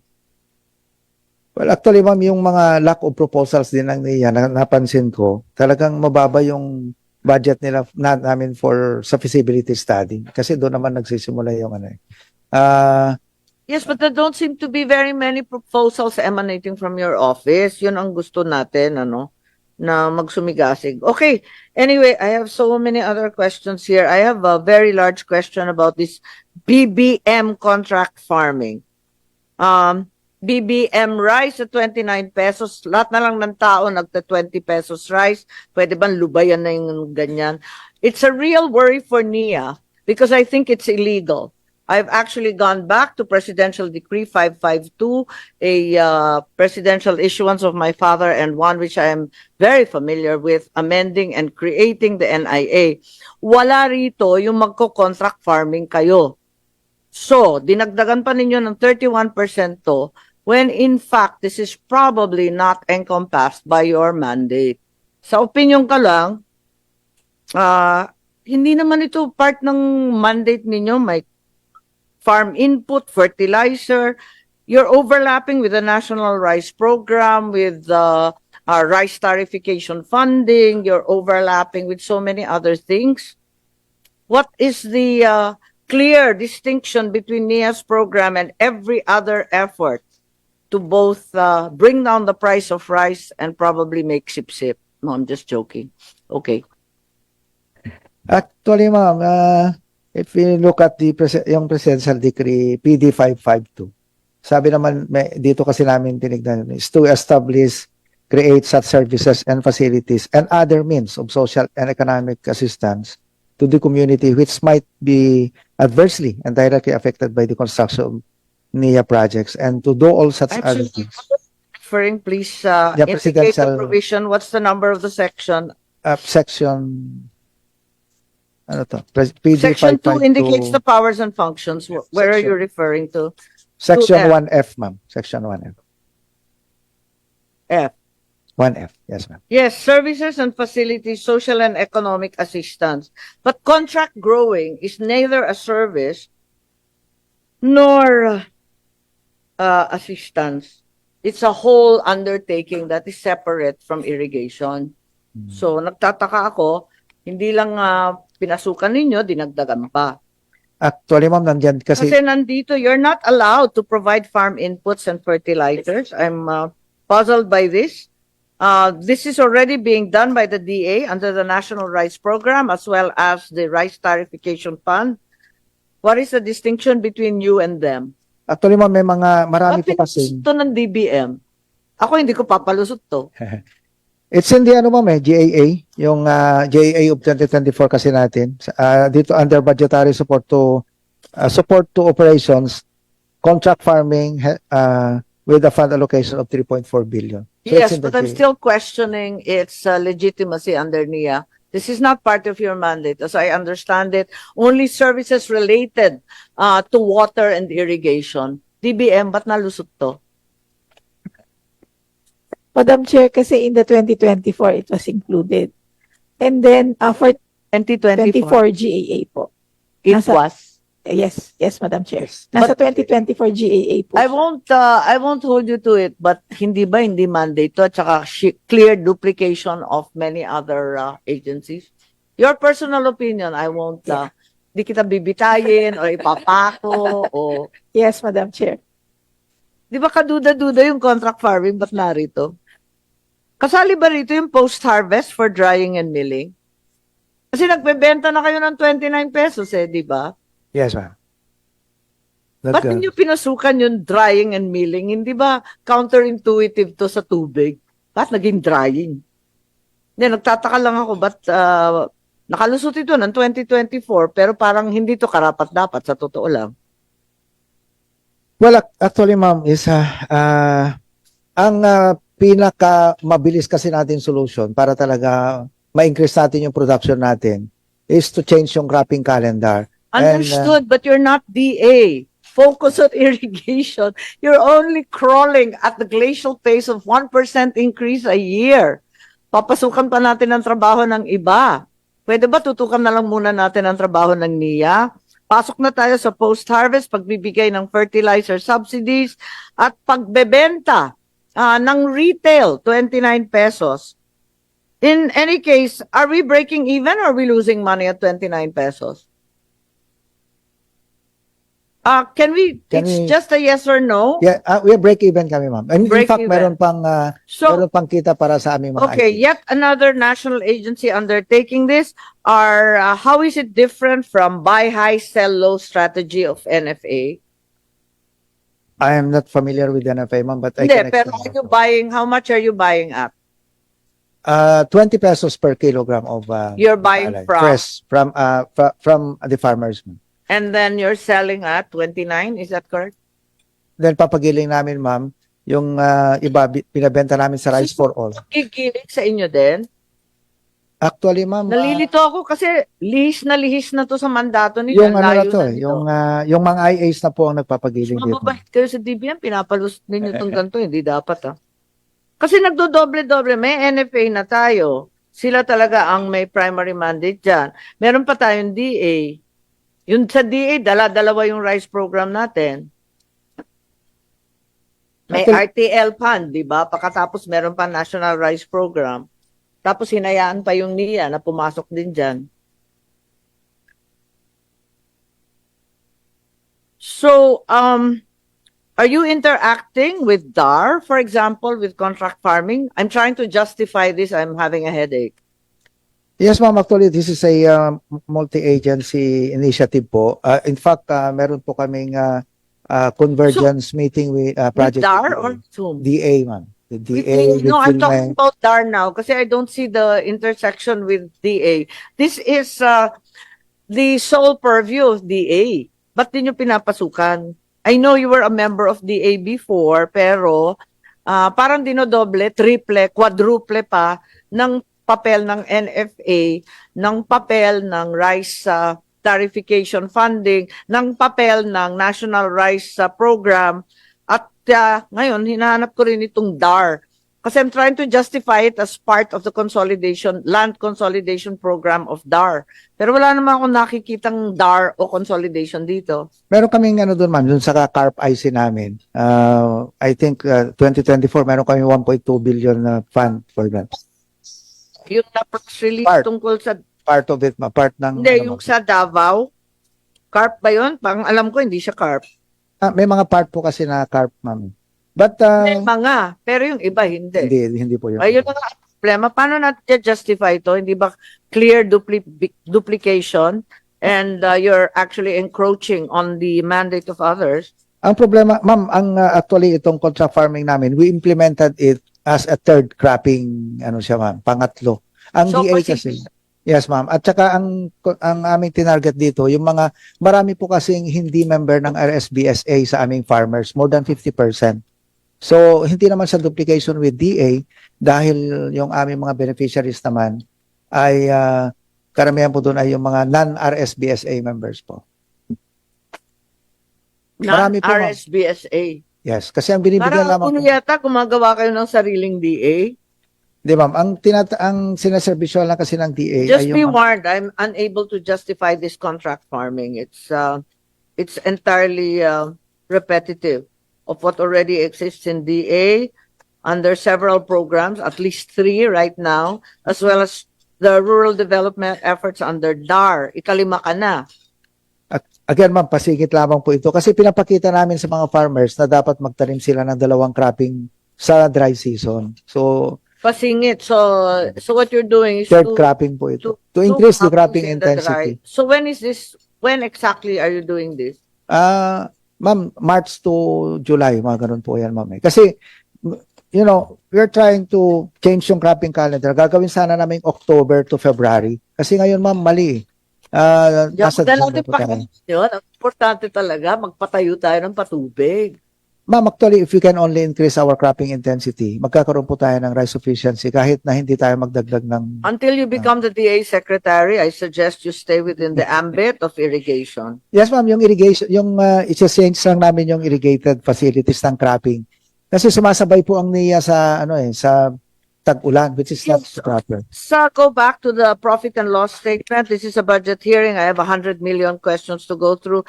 May we know what are the primary factors contributing to the decline in revenue? From 2 billion 2022 for 1.4 billion in 2023. I know the collections have been declining, pero ang laki ng decline na to. Bakit? Dahil dun sa free irrigation service act, ma'am. Sorry? Free irrigation service act. Pero kailan pa yun? Yung free irrigation? Well, kasi ma'am, tinamaan sa... Tagal na. Yeah, but... to this year, I mean, from 2022 to 23, ang laki ng decline. Kasi ma'am, yung mga more than 8 hectares, marunong na rin yung mga may-ari, hinati-hati na rin po nila yung more than 8 hectares nila. Kaya lumiit po talaga yung collection natin. They're subdividing? Yes, ma'am. Yung mga more than 8 hectares. Kasi ang covered lang ng Free Irrigation Act is hanggang 8 hectares. So marami po noong naiwan more than 8 hectares. So ang ginawa ng mga may-ari, sinubdivide na rin po. So what's your plan? It's either you reduce operating cost or you find other streams of revenue. Yan po ang reason, ma'am, kung bakit kami nag-request na gawing multipurpose yung aming water rights from irrigation to para po makahanap kami ng non-irrigation revenues like bulk water, ano po. So para ma-increase po natin yung ating Kaya nga, have you attempted to do so? Yes, ma'am. In fact, kaya Aside nga from communal irrigators fees that are no longer being collected na nga. yes, ma'am. Ano Kaya magagawa pa? isi-shift po namin ito sa non-irrigation revenues like the bulk water. Kaya kami nakipag-MOA with Cavite. Ayan, meron po kaming plano ngayon sa may Iloilo, ma'am, provincial government para doon sa Halaor at iba pang mga areas po. Marami pong interesado sa ating bulk water. Pero marami rin kayong kakompetensyang private, di ba? Well, actually, ma'am, hindi naman kami. Ang system kasi na to is that yung mga private companies ang mag-develop ng treatment plant na isupply nila sa water districts. So, hindi naman po siya, hindi siya competition, ma'am. Complementary po siya. Okay, so are you saying that these losses will recur next year and the year after? Tuloy-tuloy na itong magre-recur yung paliit ng paliit ang collection ng irrigators fees? Yes, ma'am. Yeah, Paliit. kaya nga, that being the case, and it's very clear to all of us na hindi na kayo makaka-collect, either you cost cut or really you have to do both. You have to cost cut and you have to find other revenue streams. Diba? Ganun yun. Yes, So, ma'am. anong gagawin? Sabi mo yung bulk water, that's a Well, good area, but you're getting competition from private groups. Are there any cost-cutting efforts?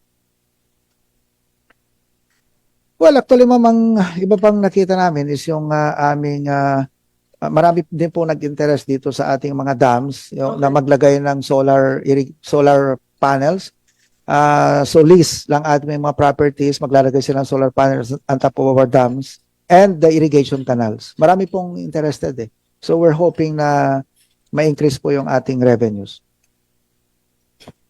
Sana may mapakita kayong additional earnings from bulk water kasi right now we don't see anything except a declining revenue stream as well as an increased need for government subsidy. Parang wala kami nakikitang nadadagdag na revenue. So yes, ma'am, but if you also consider yung revenue na na-generate dito sa ating water deliveries, dapat po talagang i-support ng government yung ating. I don't understand. Paano ba yun? Kasi ma'am, di ba, naging free irrigation na nga tayo, but yung sinasabi mo, may bulk water, pwede kang mag-lease ng dam surfaces and even surfaces of irrigation to the canals, the larger ones. Kung pwede yon, you know, you can all participate. It doesn't have to be the administrator at ako lang. Kung may ideas kayo, ano pa ang pagkakakitaan ng NIA? Kasi hindi maganda talaga itong nakikita natin. Ang trajectory ninyo, ang direksyon ninyo, palugi ng palugi, hingi ng mas malaking pondo. Wala nga pondo yung gobyerno, mag-isip na tayo, pangunahan na natin. So baka may naiisip kayo, you're on the ground. Ano pa bang makokolekta ng NIA? Kasi kung aasahan ng aasahan, nahihingi, eto nga, nahihirapan tayo humingi.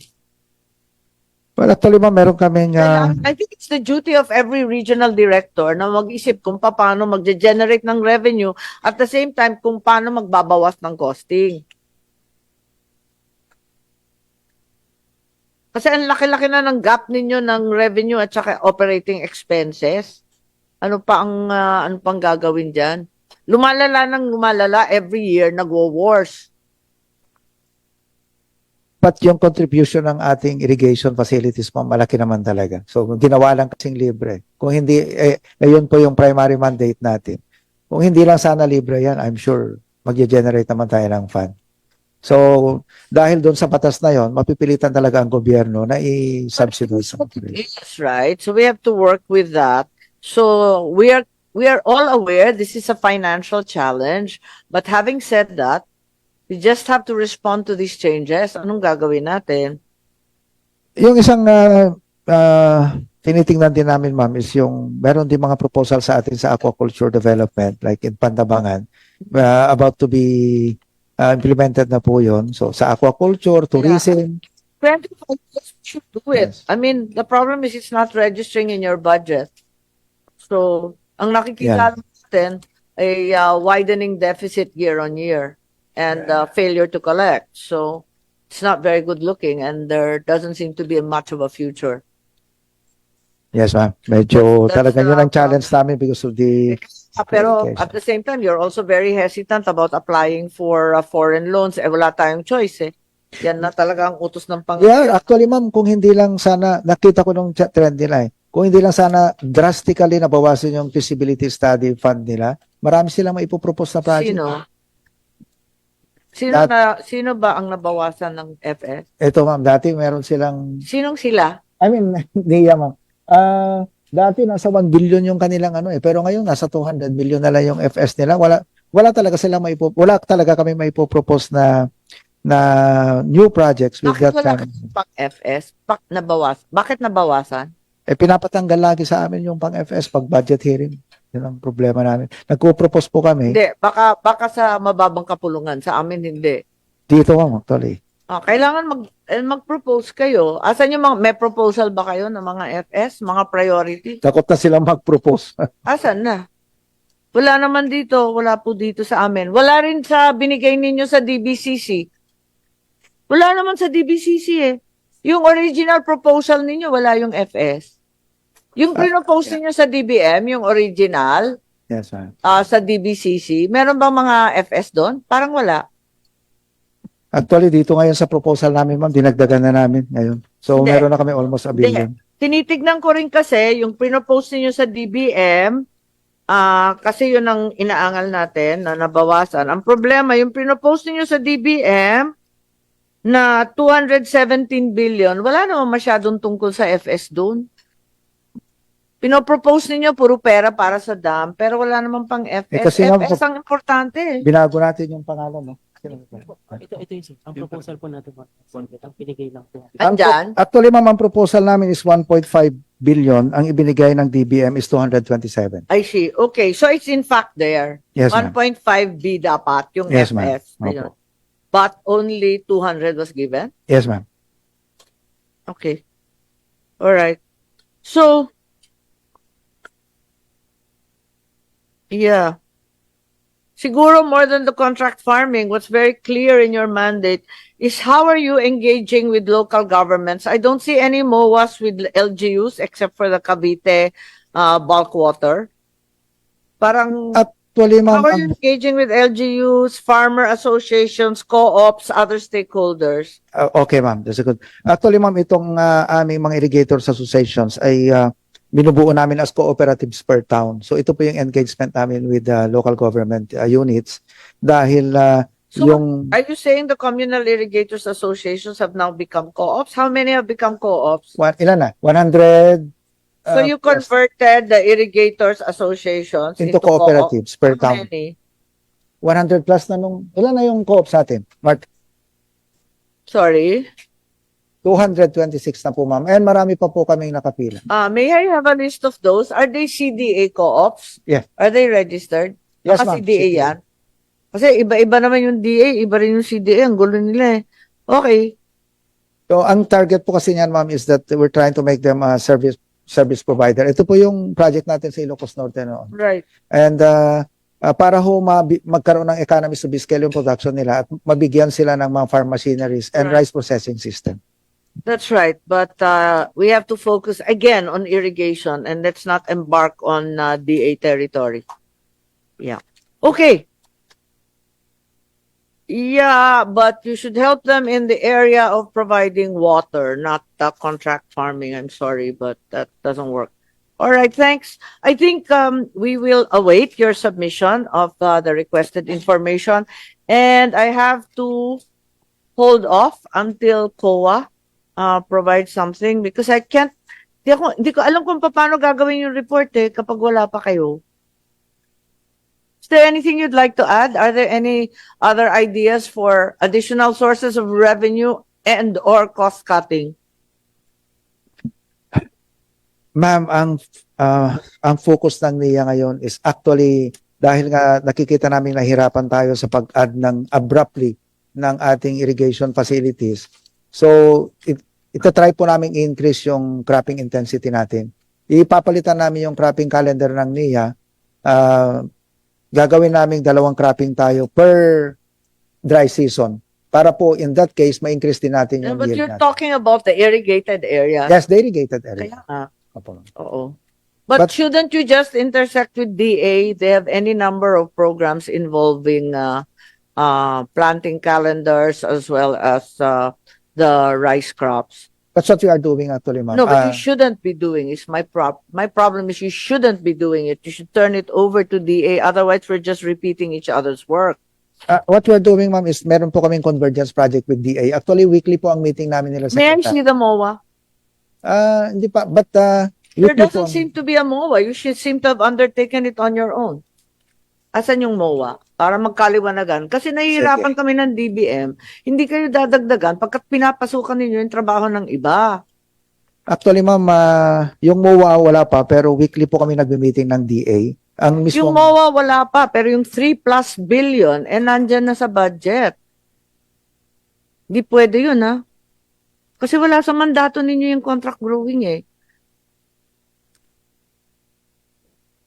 well, ma'am, actually, yung MOA na, yung aming convergence with DA ngayon is, There's a conversion sa MOA, dear.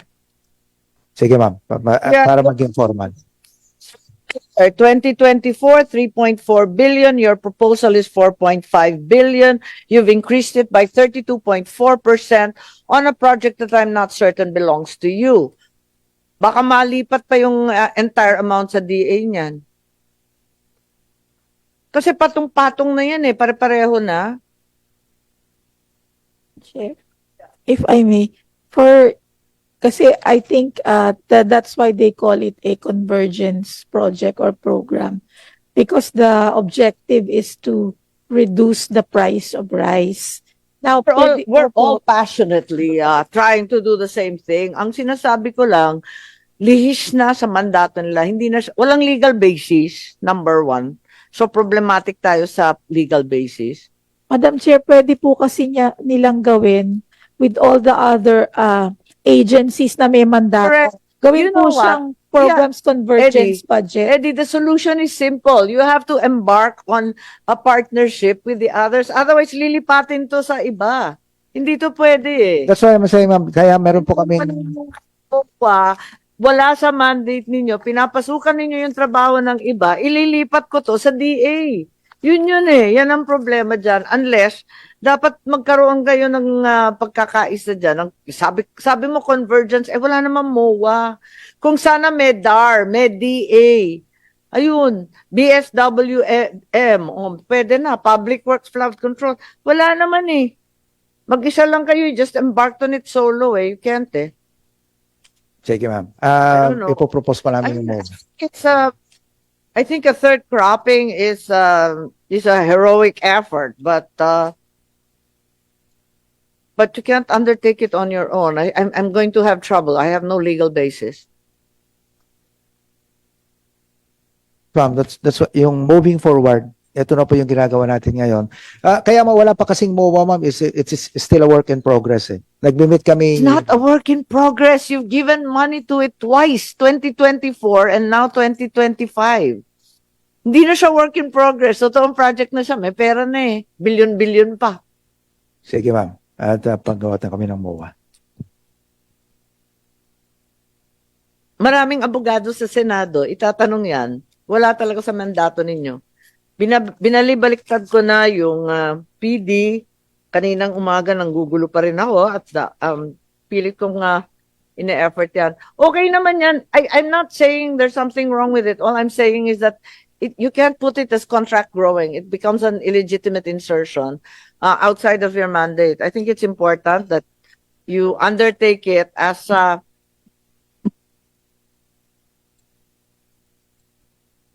yeah. Okay, so if you can embark on some kind of a MOA and change the name of contract farming, because I don't see the words contract farming anywhere in PD 552. It doesn't exist. So maghanap kayo ng language na swak dyan sa mandato ninyo, tapos mag-associate kayo sa DA, DAR, DENR, etc. Yeah. Actually, ma'am, pinalitan daw pala namin Farmer Support Services. Section 2F. Otherwise, it doesn't look like anything. Hindi, tsaka dapat magkuhan kayo. Tapos kung maaari mag-MOA, madali naman mag-MOA. Mag-MOA na lang kayo para makalusot to, kakapagod eh. And okay, with that, let us, yun, mas okay yun. Kasi pasok yan sa lengguwahe ng Section 2, Article F. Okay, so we can submit to the Mother Committee upon your submission of all the requested documents. The requested documents have to do with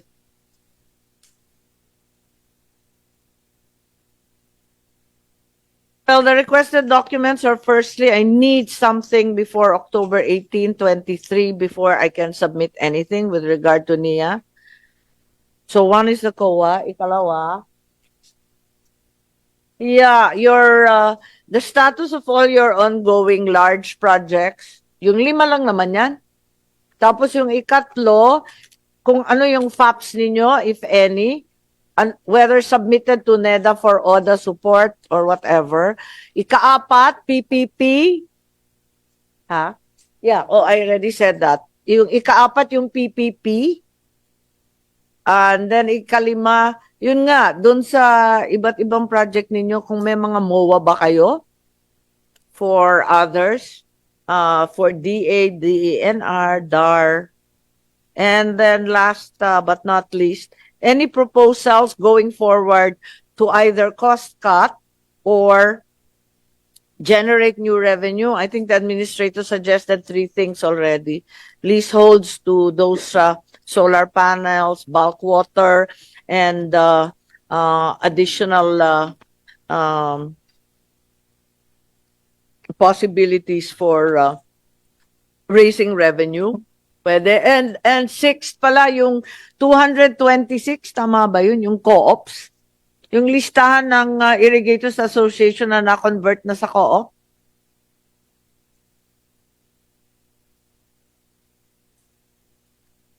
Tama ba yun? 200 something? Yeah, just submit them. Anything else? That it?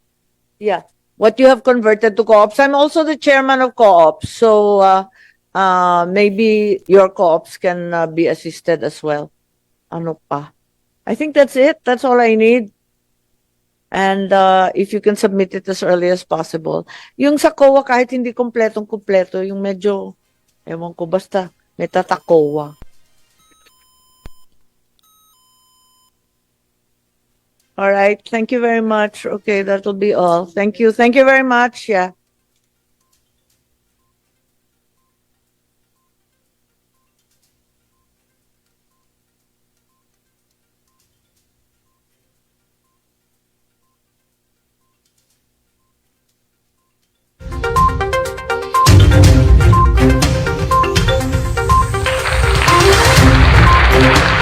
Okay, so yun mga kaibigan, napanood natin, napakinggan yung pong ginawang deliberasyon dyan po sa Senado tungkol nga po, no, dyan sa budget deliberation, no, ng bawat sangay ng gobyerno. At ito nga, itong pinag-usapan ay tungkol po sa budget ng NIA o National Irrigation Administration na kung saan, siyempre, kita nyo, binubusising mabuti, no? Sinasabi ni Senator Amy na hindi pwede yan, etc. whatsoever. So, maganda ho yung ginagawa ngayon ng ating mga mambabatas dahil hinihimay nila, no? Yung bawat pondo, natural. Halimbawa, let's say, yung NIA, sasabihin ng administrator, ang kailangan namin pondo is 50 billion. Siyempre, kailangan naka-itemize po siya. Para saan yan? Bakit ganun kalaki? Bakit 50 billion? So, i-discuss yan ngayon ng administrator mismo, yung mismo sangay, no? Na yan ito sa patubig, ito sa gagawing dike, ito sa gagawing ganito. So, kailangan nun naka-itemize yan, no? Nandun din yun kung magkano yung worth nun, isa-isa. So, at least maganda, no? Hindi ko katulad noon na hindi natin alam na bakit na kung saan pupunta ang binabayad na buwis ng mga bawat mamamayan, no, sa gobyerno. Ngayon ito, nalalaman natin. So, ngayon, yung mga magsasaka naman, alam nila na may pondo ang gobyerno para sa kanila sa patubig. Di ba? So, yun po ang maganda ron. Okay, mga kaibigan, with that, sa oras pong alas 9:25 po ng gabi, Philippine Standard Time, ay magpapaalam muna tayo pasamantala at muli tayo magbabalik bukas kung makaremote ulit tayo sa ating Friday edition. Muli po maraming salamat kila Chief Dong Bondok Bamba ng Pampanga, gayon din kay Ate Luninging Pahayag ng Barangay Bayan-Bayanan dyan sa Malabon, at siyempre po sa lahat na sumabaybay, no?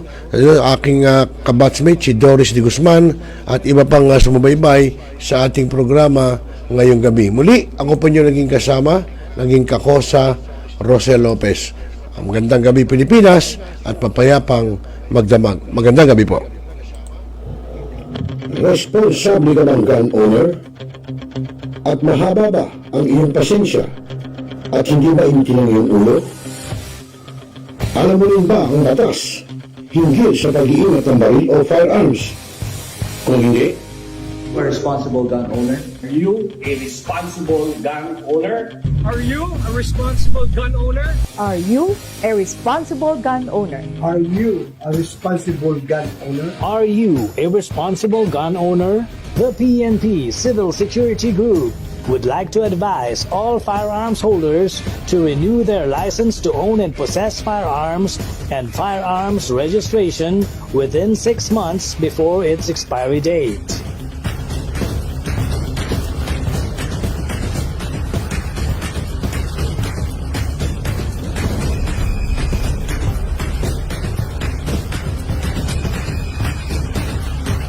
Tumawag na at makipag-ugnayan.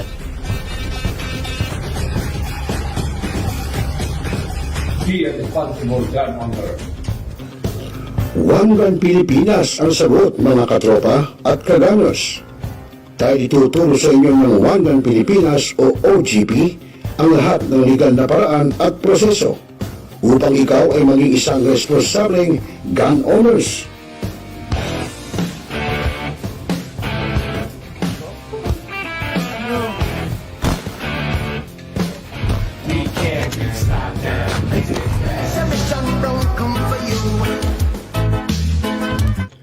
Ano pa hinihintay nyo mga kagamers? Sali na sa One Gun Pilipinas ngayon na.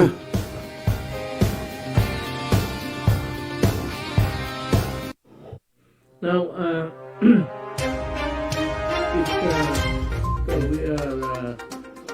Talakayin. Biggest destruction of dangerous drugs worth 1. Rebisahin. Opinyon. Malawakin. Aksyonan. Kasama si Rosel Lopez, ang inyong katropa sa pagbabalita. Dito lang sa Millennial Online TV. Tutok na mga katropa! Barangay, pangunahing unit ng pamahalang lokal kung saan dito pinag-uusapan ang bawat sigalot ng mga residente ng bawat barangay.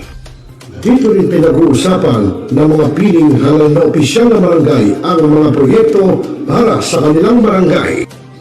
Kumustahin natin ang panunungkulan ni Kapitan dito sa Dama Barangay sa Millennial Online TV worldwide, ang katropa ng bawat barangay. Ating tinatapos ang ating pagpupulong. Maraming salamat po sa inyong pagdalo at tapos na po ang ating session.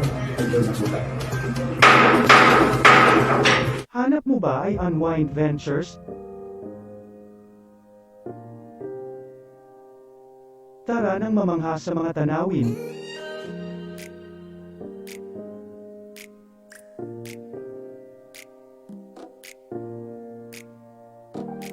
Ano man ang iyong travel goals?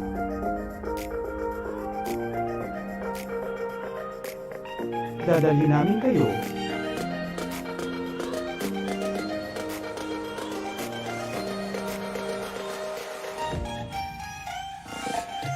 Sa Unwind Ventures at Saya.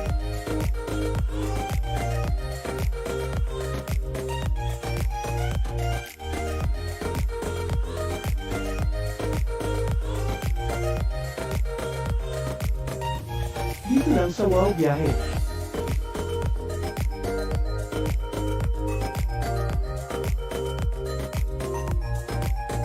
Kaya wow, di ba? Abangan dito lang sa Millennial Online TV. Hi, this is Sokang Hilary Gadon. Nananawagan ako sa ating mga katropa, no? At mga kaibigan, mga kababayan, na palaging tumutok sa Millennial Online TV. At yan ay pinangunahan. At yan ay pinangangasiwaan ng aking kaibigan na si Rosel. At ang mga nanunood dyan ay hindi bobo! Pinaigting, pinalakas ang bagong News Online TV ng bagong milenyo. Millennial Online TV, ang katropa mo sa pagbabalita.